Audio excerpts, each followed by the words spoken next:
Is your Nepenthes in bad shape with red or brown spots on the leaves for no reason? It happened to me, and I will tell you how I got rid of these spots and how I recover this Nepenthes. So coming up.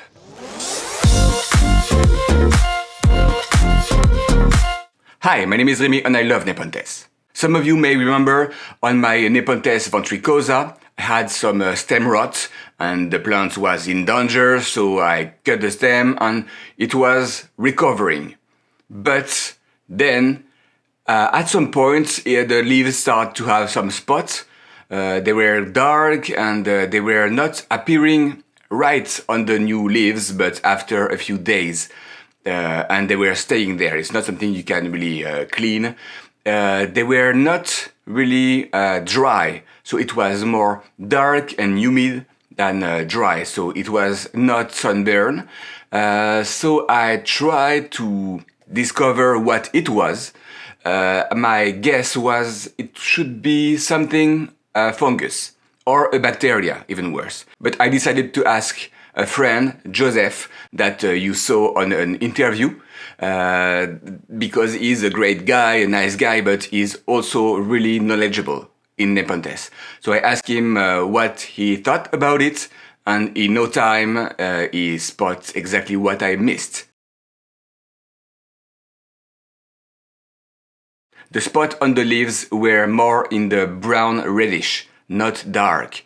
So it was not for him a fungus, but more an overwatering. I was surprised because I know how to water my plants, and then I thought, oh, but I know what is the substrate of this spot. Because at the time, it was the pandemic, it was really expensive to get some sphagnum, so I decided to try the cocoa peat. On another plant, it was okay, but on this ventricosa, it hated that. The cocoa peat was probably retaining a lot of moisture, way too much, and potentially leaking something out of it. Could be salt, could be the tannin, because again, that's really a dark one. I'm not really sure what it was, but Joseph recommended me to check that. I decided to do a full reporting, a hard report. I will put a video at the very end of this video to explain you what is a hard report, but changing the whole substrate totally to provide a better substrate. So it was the regular one now, sphagnum moss perlite, but I put almost half of the volume as perlite. So it's super, super drained. And now the plant is finally saved. Here is my Nepenthes ventricosa.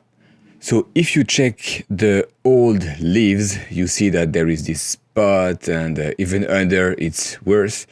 And then the new leaves were also kind of a spotty. This one was almost good. A few different shade, but it was still way better. And then after that, this one was almost perfect. Absolutely nothing under it. So that's great, and it gets better each leaf. So this one is absolutely normal. This one also, look how shiny it is. Absolutely nothing under, and even the new growth, they are perfect. Nothing, no shade, no shadows, nothing. So it's totally cured now. So sometimes the spot that you would have, don't jump on conclusion. It could be sunburn for sure. It could be fungus, could be bacteria, but it also could be something about like poisoning the roots. Tannin could also be too much water. So you really have to be careful and to ask questions. Even if I feel like I know a little bit about Nepenthes, ask questions about your problem to other growers, but because they may have experienced that same problem, and they may be able to help you, and that's how we really learn, exchanging knowledge. That's the whole point of this channel, obviously. And if you are wondering why I didn't spot the fact that it was brown and slightly red versus dark, it's just dark, it's because I'm a little bit colorblind, so the red is not something I really properly see as you guys. It will be darker. If it's pure red, like the Brixiana, yes, I would see it, but probably not the same way as you do. But when it's really a dark gray, like a burgundy, I can easily miss it if I don't really carefully check. So again, another reason why you want to take pictures and send that to other growers, experienced growers, I mean. So if you use coco peat, please, when you repot, be generous on every kind of drainage and check the plants. Okay, it may stress at the beginning because of the hard repot, but check over the months if everything's okay, if the plants slowly recover, or if you spot this kind of spot. Okay, if you see some spots, brown or red, that may let you know that something is not happy there. So could be the coco peats not be drained enough or leaking something. So Joseph, thank you very much for your help. Clearly you probably saved me a lot of questions, troubles.